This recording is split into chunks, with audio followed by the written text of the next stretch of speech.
बिस्मिल्लाहिर्रहमानिर्रहीम। सही बुखारी हदीस नंबर 606। हज़रत अनस बिन मालिक रज़ियल्लाहु ताला अन्हु से रिवायत है कि जब मुसलमान ज़्यादा हो गए तो मशवरा हुआ कि किसी ऐसी चीज़ के ज़रिए नमाज के वक्त का ऐलान हो जिसे सब लोग समझ लें। कुछ लोगों ने जिक्र किया कि आग रोशन की जाए या नरसिंगा के ज़रिए ऐलान करें, लेकिन आखिर में बिलाल को हुक्म दिया गया कि अज़ान के कलिमात 2-2 दफ़ा कहें और तकबीर के एक दफ़ा।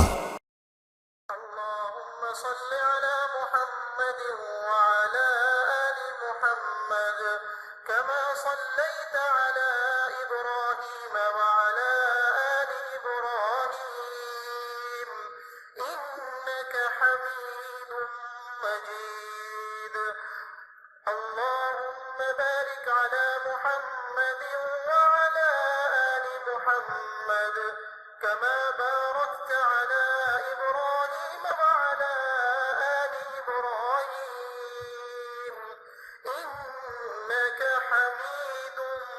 مجيد।